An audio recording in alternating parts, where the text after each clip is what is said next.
আজকে আমরা অনুশীলনী 5.1-এর সরল করো অর্থাৎ সরল অঙ্ক আজকে আমরা বোঝার চেষ্টা করব। আমরা গণিত বই করব না। গণিত কোনো ভয়ের বিষয় না। গণিতকে বুঝতে হবে, গণিতকে শিখতে হবে, গণিতকে জানতে হবে। তাহলে তুমি গণিতে সফলতা পাবে। তো আমরা সরল করব, 5.1-এর সরল অঙ্ক করব। তো সরল অঙ্ক করার জন্য সবচেয়ে বেশি গুরুত্বপূর্ণ হলো তোমার এই দুইটা সূত্র, অর্থাৎ 1 নাম্বার 2 নাম্বার সূত্র। অর্থাৎ তুমি বর্গ করো, সরল করো, মান এই অঙ্কগুলো করতে তোমার বর্গের সূত্রগুলো মুখস্থ রাখতে হবে।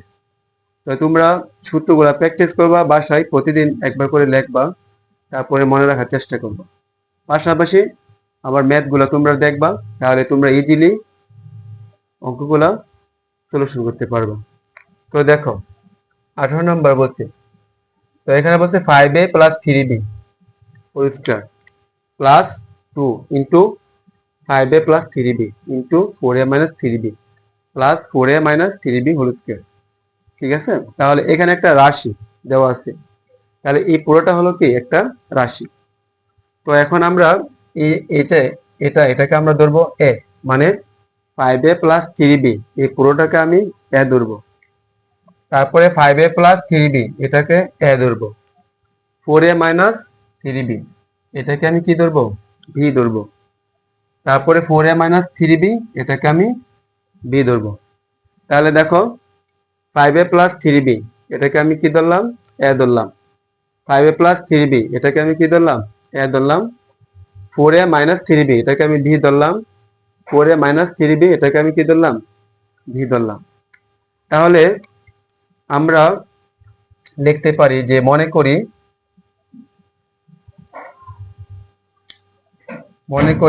5a + 3b সমান এ।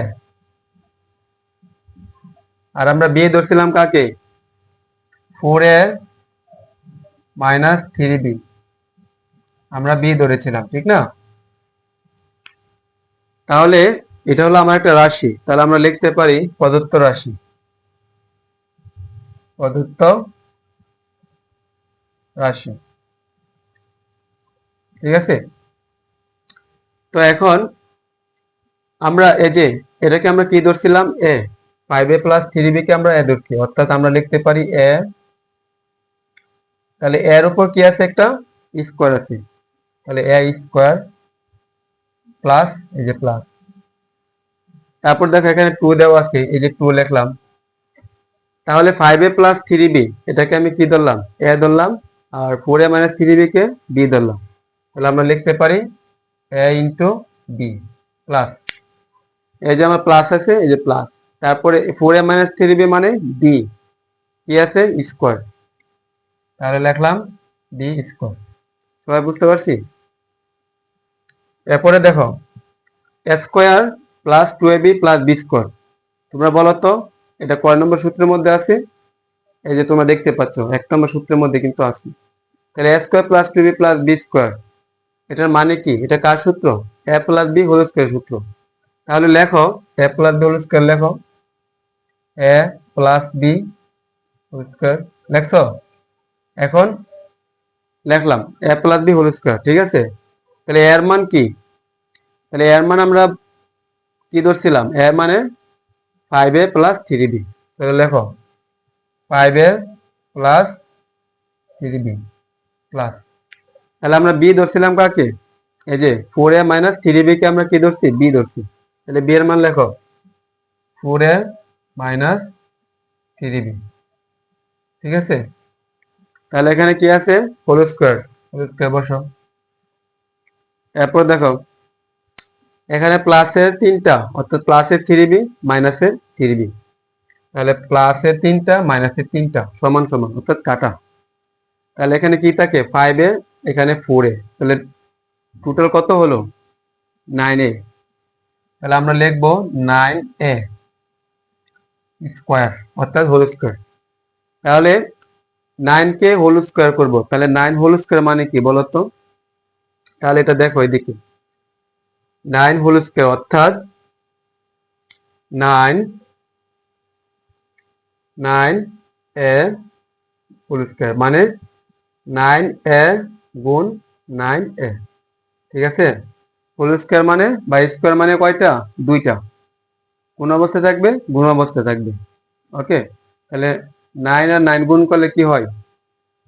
81, আর এর সাথে 1 গুণ করলে কি হয়? a square. আশা করি বুঝতে পারছি।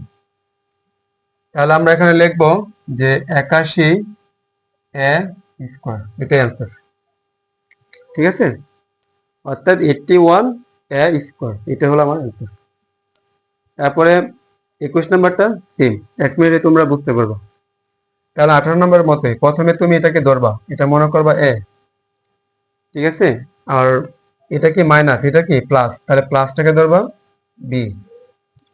তাহলে আমরা এটাকে ধরছিলাম কি a, আর এটাকে ধরছিলাম কি b।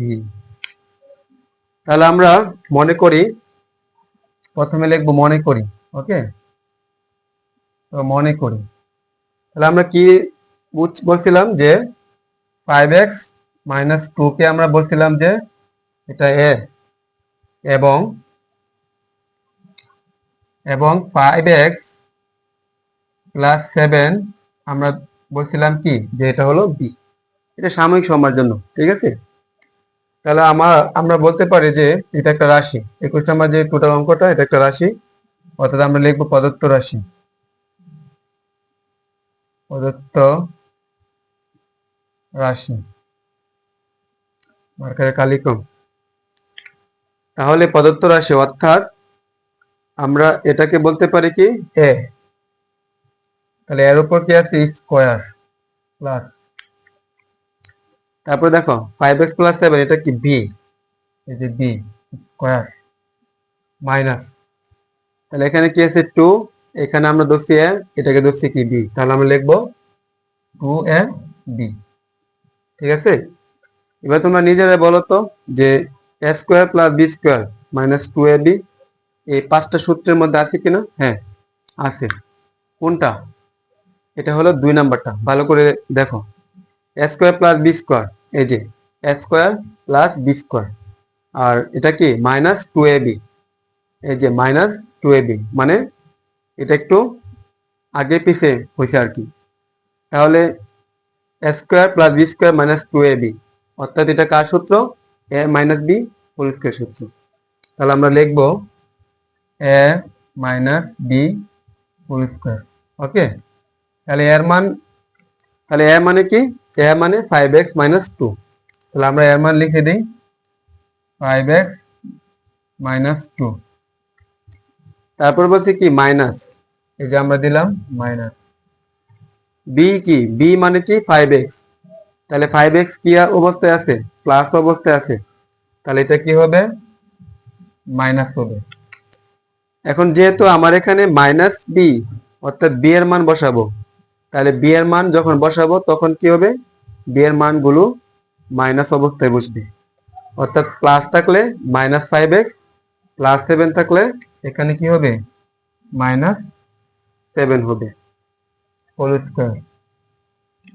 তাহলে এবার বলো কোনটা কাটা যাবে? প্লাসের 5x মাইনাসের 5x, ঠিক আছে, কাটা যাবে। এরপরে দেখো মাইনাসের 2 মাইনাসের 7, তাহলে মাইনাসের টোটাল কয়টা হলো? মাইনাসের 9, ঠিক আছে, স্কোয়ার। তাহলে মাইনাস 9 স্কোয়ার মানে কি? মাইনাস 9 স্কোয়ার মানে মাইনাস 9 গুণ 9। আর কোনো ঋণাত্মক সংখ্যাকে বর্গ করলে বর্গফল হবে কি? ধনাত্মক। অর্থাৎ আমরা 9 স্কোয়ার মানে কি?